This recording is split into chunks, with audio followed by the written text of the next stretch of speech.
And we're back with the show. It's the Pop Culture Cosmos. Want to thank so much everybody at Retro City Games and congratulate them on their new store that they're opening up this week. They're moving out of the old in their Henderson location and they're going into the new later this week. Hopefully, if I'm lucky, I'll be able to live stream on their Facebook page, Retro City Games. You go ahead and check that out there. Coming up later this week, I believe on Friday, if I'm not mistaken. So that'll be a grand opening for their new store in Henderson. So check that out if you're in the Las Vegas and Henderson areas. But my friend, there's still much more to talk about on today's episode. WWE and Vince McMahon, the allegations we talked about a couple weeks ago in regards to catch me up on this. Catch me up. Okay. Well, we talked a couple of weeks ago about a hush payment that was made in regards to an inappropriate relationship that Vince McMahon had with a former employee. Well, there was an investigation that was ongoing in regards to that. Plus, is there anything more? Well, it looks like, according to the Wall Street Journal, that they've uncovered that there's been over $12 million in hush money payments for 4 different inappropriate relationships, or hush money in regards to 4 possible inappropriate relationships for Vince McMahon that has been paid out over the course of time. Not just happened in the past year. This is something that's happened over the course, I think, of the past 20 years. But $12 million for 4 payments. This cannot be a good sign, my friend.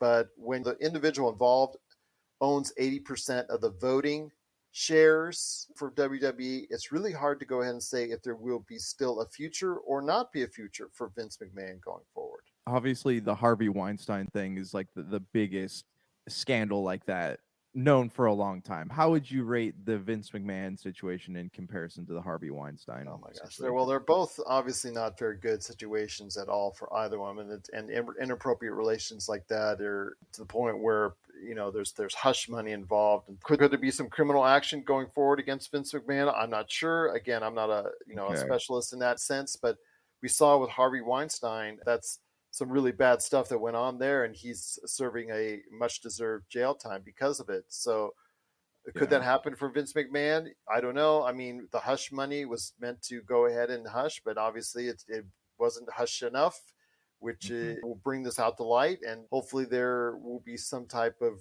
rectification for it, because he is the controlling stockholder, and he does have the major say at what goes on for the WWE. He has stepped down as CEO, but he's still in charge of the creative product overall. He's still at all the. His daughter's in charge now, isn't she, Stephanie? She came back off of hiatus. She had taken some time off, and then she came back now as the CEO. But with that, there's still the guy behind the scenes is still Vince McMahon. He's at all the television shows. He's still directing everything. Everything is still run by him. So as long as he's still there and his presence is still there, it's still his WWE, no matter if he doesn't have the title or not. He is still controlling things at WWE, and people will still have an issue with that, especially after what just came to light in regards to all these hush money payments. So I don't know. We'll see. The week ahead, if something happens, I'm going to bring on my good friend John Orlando from the PVD Cast. I just stopped by his show, so please check out the episode that we did at the PVD Cast. So we're talking a lot of WWE in that show, but if something happens, I have him on standby. I'll bring him on and we'll talk about it. But he's been Teflon so far, so I don't know if this will actually be the one thing that finally has him leaving the WWE for good. I'm not even sure this will do it. Yeah, I mean, it's still like it can't. The WWE or like the whole wrestling thing, it can survive without Vince McMahon. Like he's a relic of days gone by, and I think the wrestling can definitely thrive without him there. Well, it has to at some point, because he's 76 years old. He can't be doing this forever. So I know a lot of people are worried that if he leaves, the WWE or professional wrestling as a whole will be on this downslide. WWE right now is, I think, at a point where it's not really doing all that well. It's at a lower end of its popularity, and it's still getting 2 million viewers each and every time out, or right around there, for both its major shows, SmackDown and Raw. So I think that, right now, what we're seeing with the professional wrestling industry is that there's still more to go ahead and improve. AEW, All Elite Wrestling, is doing okay numbers. They're always right around 750,000 to 1 million viewers for their stuff on TNT and TBS. So I wish continued success for them. We'll see, but the WWE, I think that it will survive without Vince McMahon. It has to. I do Yeah. think that they need to sell. I think that they need some type of fresh ideas because I think what they're doing now is putting a lot of band-aids. They're bringing in Logan Paul. They just signed him to a Oh, I major saw 5 year. that. Yep. Pat McAfee, they signed him to an extension on a long-term contract.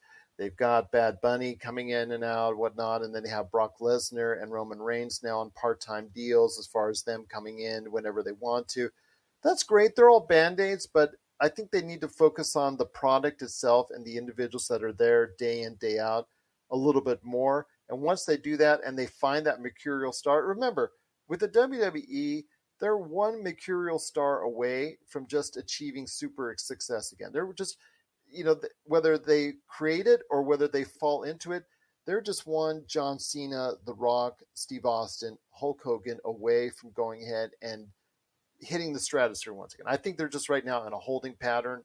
I think they're at the lower ebb of their popularity, but I think Mhm. that, like I said, all it takes is just one good storyline, one good character in order for them to go ahead and achieve success once again. Oh yeah, absolutely. No, I completely agree with you. Yeah, I think everybody will talk again. People will be talking about them at some point in time if they just find a connection to the audience like they did with the Attitude Era.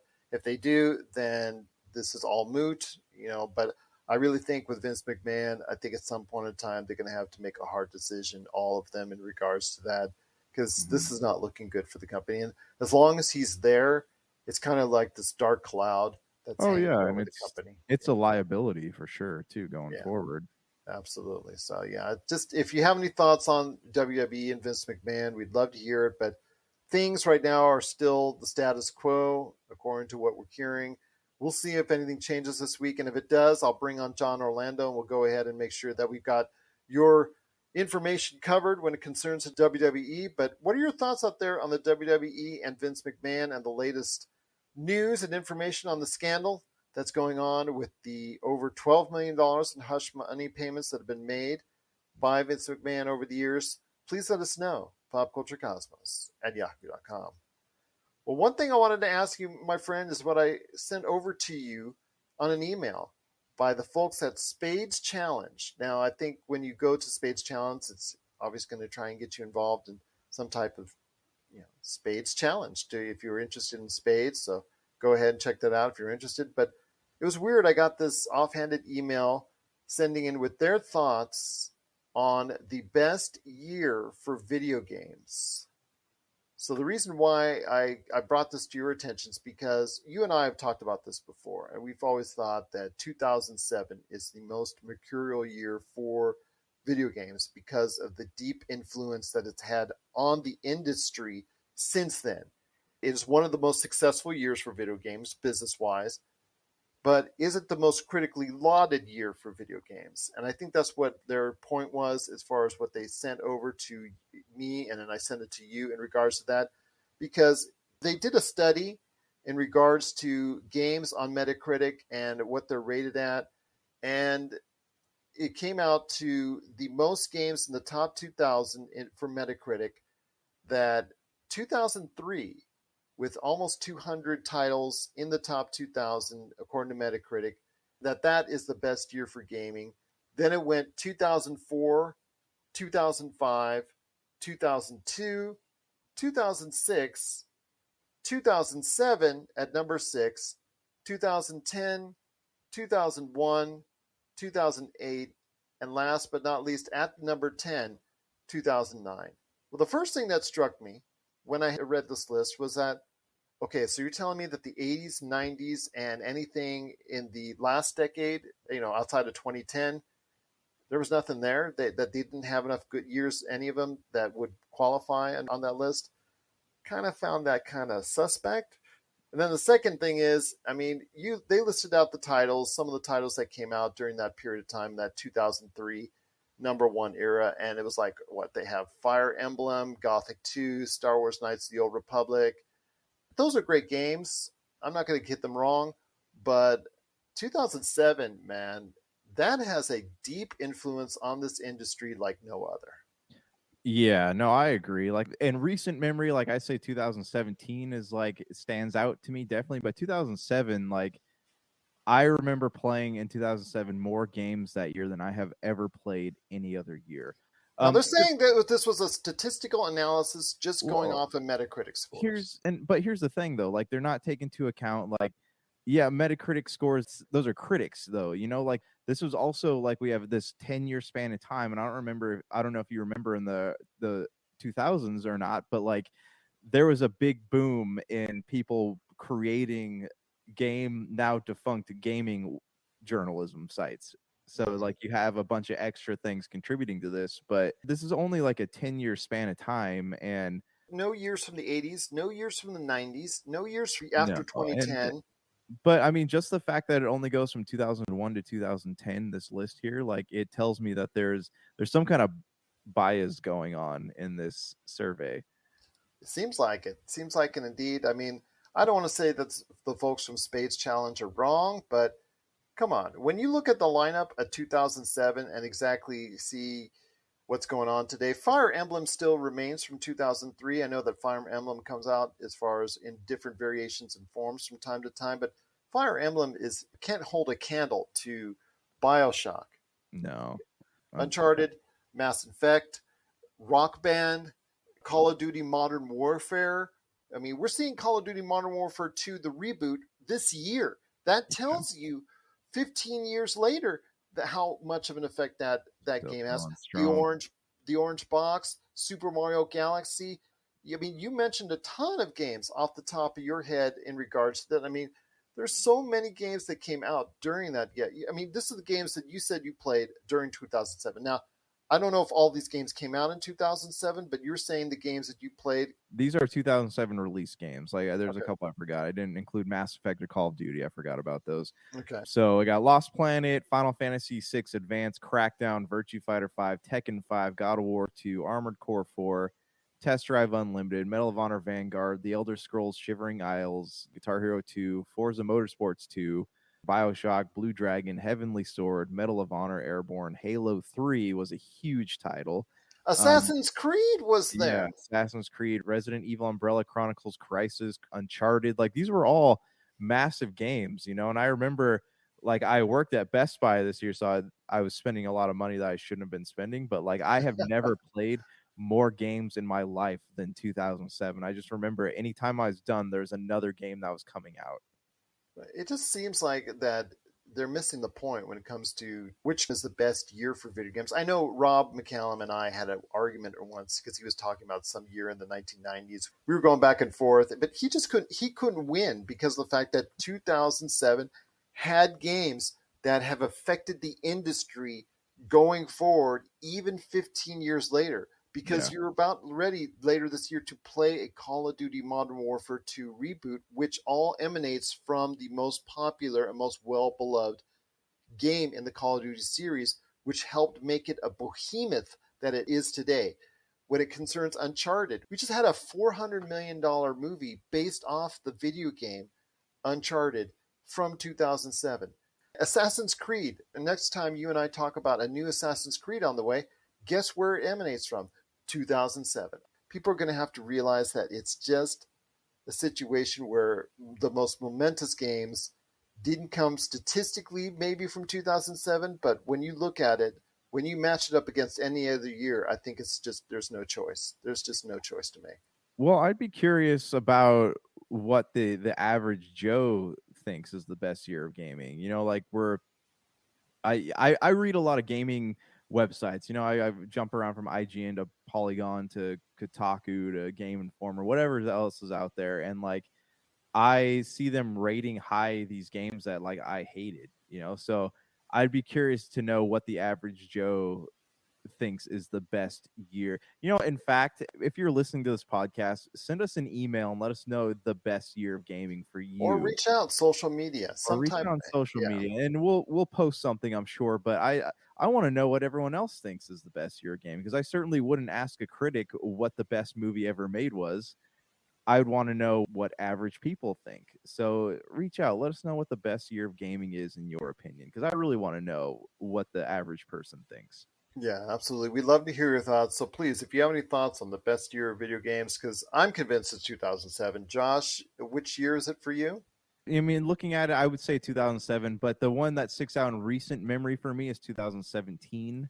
Yeah. But that was also because that was the last year that we got a lot of games, quality games out, and then we ended up going 2018, 19, pre-pandemic, pandemic, and all that. So that's just the year that sticks out in recent memory to me. I don't know if it's the best, but Well, again, everybody has their opinion on it. Statistically, Spade's Challenge says that it's a different year, 2003. And again, we have issues with how that was structured, but still, I mean, that's their thoughts. Our thoughts are different. What are your thoughts on the best year of video games? Please let us know. popculturecosmos@yahoo.com.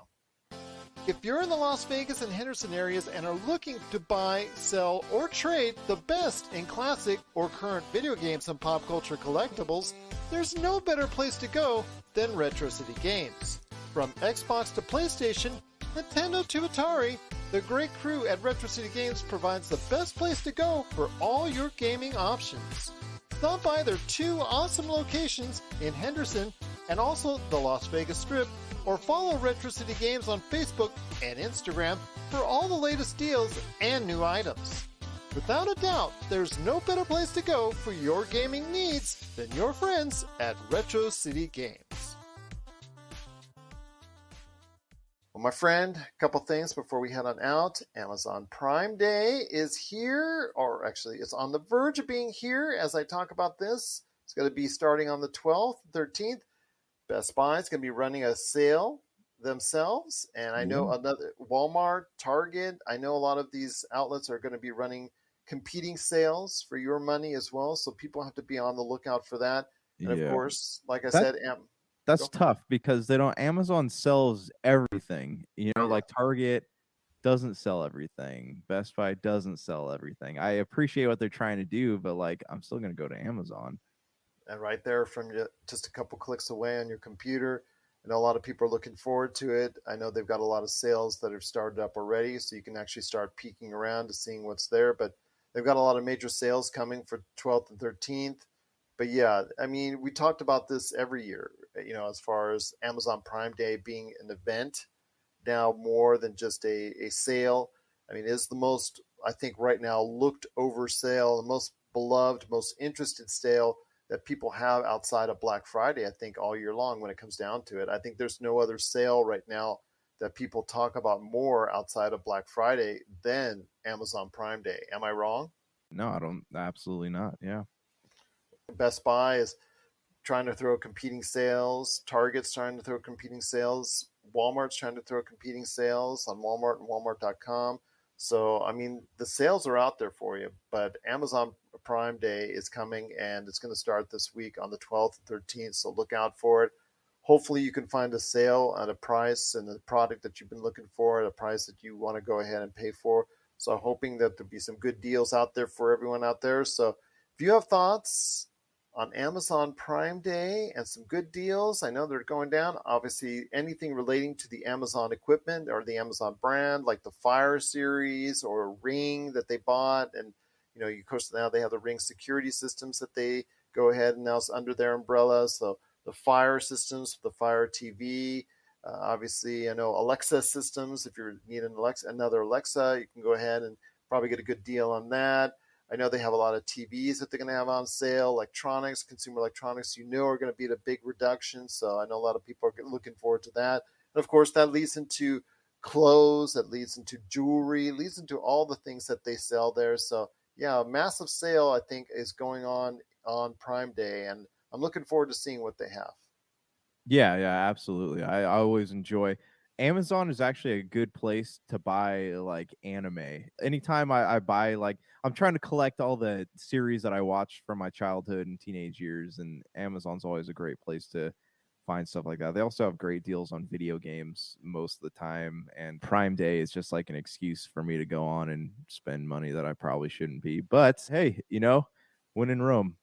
When in Rome, indeed. But yeah, there's a lot of good stuff that I know that's coming up. And again, if you're interested in downloading a free copy of Mass Effect, the Legendary Edition, they're supposedly going to, during the Prime Day, take a look at that because they're on the Prime Gaming site that they're supposed to have a download available for free copy of Mass Effect Legendary Edition, plus some retro Star Wars games and Grid Legends. I know that they've already got a ton of free games available right now on the Prime gaming site, so check that out now, and also on Prime days as well. So just giving gamers out there a heads up once again. But if you have thoughts out there on Amazon Prime Day, some big sales ahead for Amazon Prime Day, please let us know. popculturecosmos@yahoo.com. Well, my friend, it's been a great episode, but I thought I'd leave the last 7 to 10 minutes or so in regards to something that is near and dear to our hearts. And that is a movie that at the time did not resonate well with audiences, but has since found a life in and of itself. And 40 years later, it is now considered one of the benchmarks for science fiction and what it created at that time in regards to, I guess, the early levels of CGI and what it introduced as far as the look and feel of a futuristic film that it is. And that is Tron. Mm-hmm. Tron turned 40 this past weekend. I was really excited to go ahead and remember how much it influenced an early part of my life as far as the game itself. You went ahead and played the arcade game, which you can get a reproduction of with Arcade 1-Up. So give arcade1up.com a shout out if you're looking to go ahead and relive the fun of Tron. But I think that the movie itself, it was kind of misunderstood when it first came out, and it didn't do well financially. And Disney was like, "Oh man, this stinks." Another black hole. Like a black hole was supposed to be their Star Wars, and that didn't pan out. But Tron actually found a life in and of itself, and the light cycles and all the action. It's got a look and feel even now that it's not that bad. It's a good movie, tells a good narrative, and I really think it's something that was really way ahead of its time when it came out. Oh, absolutely, I agree. And like you're right, it did come out at a time when a good sci-fi movie was like a dime a dozen, right? There's just sci-fi. Well, Blade Runner was around that time, and that wasn't appreciated at first. Yeah. It's just it was like you said, it's ahead of its time, and had it been made today, it would have been a whole different story. But you look at this movie, and it paved the way for a lot of the movies we have today. Look at Ready Player One, like is just brimming with Tron influence. The Matrix is like, I honestly doubt the Matrix would exist without Tron. I mean, and I don't know. I mean, maybe others will disagree with me on that, but I mean, this whole idea of diving into a digital world, like it has spawned so much. And I don't know about you, but like I enjoyed Tron Legacy. Like I thought it was a visual feast. That's the 2010 sequel, just to let everybody know, the spiritual sequel, which returned Jeff Bridges and Bruce Boxleitner back to the actual world of Tron. And like you said, it was really good. I really enjoyed it. I thought it was really a good movie. Obviously, it had the influence of Daft Punk when they were together. They created a superb soundtrack. One of the best film soundtracks of the past 20 years is right there for you on Tron Legacy. But the thing is, I think Joseph Kosinski, he helmed later on this, I guess, little indie film is called Top Gun Maverick. I think you might have heard of that. Yeah, nobody's heard of that. Okay, yeah. But anyways, that little indie film he's found success with. But I remember him saying in interviews that they actually had a Tron 3. It was on the way in the last decade, but it fell through for various reasons. Well, there's something with Jared Leto supposed to come out too, right? Like he's supposed to be something. Yeah.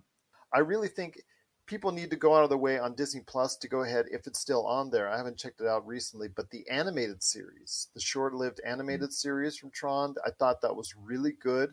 I would love to see them go back into that, or a series of Tron itself. Instead of doing a Tron 3, now that since a lot of the stuff that gets rebooted into a television series, I'd love to see a 6 to 10 episode arc of Tron. I would love that too. What worries me is it seems like old Disney properties die in streaming format. Like Mighty Ducks is kind of doing that. Well, it found its success early, the Mighty Ducks, with the reboot. Yeah, it did, but now it's kind of like fizzling out. So I don't know, like they have these cool ideas, but I also like it diminishes sometimes the original versions of it. So I just hope that they would give Tron its due. Well, the thing is, my friend, as I tell everybody in regards to Disney Plus, I think one of their major flaws is the fact that they don't have supplemental content that's actually must watch at Disney Plus outside of Star Wars and Marvel. If it doesn't say Star Wars or Marvel on the front of it, they don't have a need to see it unless Well, it's a Pixar movie like yeah. Turning Red. Turning Red, everybody checked out, but they need more supplemental stuff at Disney Plus in order to But have it continue to thrive. right, but that's also the issue with streaming services and or movies, just the whole landscape of film right now in general. Like it surprises the heck out of me that Top Gun crossed $1 billion, not because the movie is bad, but because like nobody goes to see anything, nobody wants to watch anything anymore that doesn't say Star Wars or Marvel on it, or Disney's even iffy, but like nobody wants to see anything anymore that doesn't have those names on it. They don't want to go to the movies to watch things like that. And like that in itself, like I don't necessarily agree with the things that like James Cameron and Martin Scorsese say about these film franchises, but like I do agree with this idea that it's kind of ruining the way that people view film. It is, I guess, in a way, I would say ruining it. Not ruining it, but yeah, I mean it's diminishing.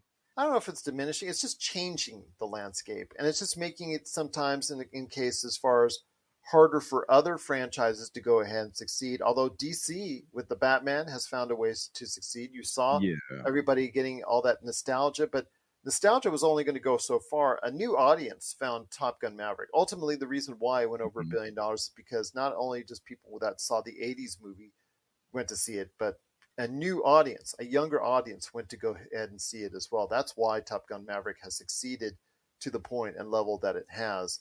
I think that's the reason why, is that it succeeded on all those levels and connected with an audience just so much larger than the ones that just saw the original movie. But when it comes to Tron, I really don't think that they should make a Tron movie. I really think they should go towards a focused series and try to improve the Disney Plus library even more. I think that's probably the best route, because Tron Legacy was brought out and it made $400 million at the box office, or right thereabouts.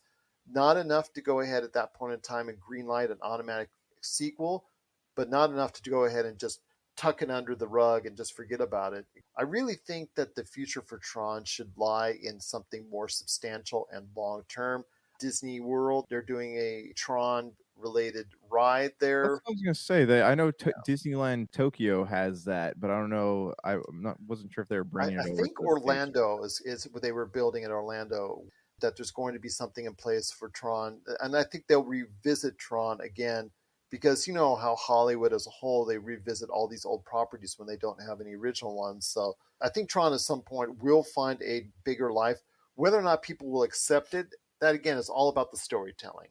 Yeah. I really think if you have the kind of good storytelling that the original Tron has, and even to an extent Tron Legacy, I like Tron Legacy as well. I thought that was a pretty good story. I thought that was a pretty good movie. Again, the soundtrack is amazing, but if you can find a story that's going to connect with an audience like the original Tron, I think there could be a future for Tron just yet. Yeah, I agree. Well, hopefully we will see a future for Tron. I think that if you get a chance, please go ahead on Disney Plus and check out the original Tron and also as well Tron Legacy. They're both pretty good films. But if you want to go ahead and check out, I think, a good science fiction series, go ahead and check out Tron and Tron Legacy today on Disney Plus. And at 40 years later, I think it still can resonate with us today. And hopefully we will see a future for Tron in some form or fashion, Jared Leto or otherwise, hopefully down the road. And Tron will hopefully see the light once again. But what are your thoughts out there on Tron 40 years later, celebrating its 40th birthday? Please let us know. popculturecosmos@yahoo.com. Well, another great episode in the books, my friend. Appreciate, as always, you stopping by. But any last thoughts? New Papa on the way before we head on out. I think we covered quite a bit, man. I know Ubisoft announced something coming up that Skull and Bones. We'll talk about here soon. Not terribly interested in Skull and Bones, but we'll see. They're kind of like fading away here a little bit with like the acquisition rumors by them, and I don't know. There's just too much going on. They need to kind of reevaluate who they are and what they want. I agree with you, my friend. The future is still there for Ubisoft, but is it as there as it once was? Will it be as strong as it once was? We'll see, but my friend, always great having you here. Looking forward to my conversation coming up this Friday with Melinda Barkhouse Ross. But as always, For the best in pop culture, always stay in tune to us right here at the Pop Culture Cosmos. So for Josh Peterson, this is Gerald Glassford. It's another beautiful day in paradise right here in the Pop Culture Cosmos. We thank you for listening. So here's hoping you have yourself a great day. You're listening to a Weeby Geeks Network podcast. Tangent Bound Network. Let your voice be heard. TangentBoundNetwork.com. Thanks so much for downloading the Pop Culture Cosmos, and stay tuned as more great podcasts are on the way. Thanks again for listening to us here at the Pop Culture Cosmos.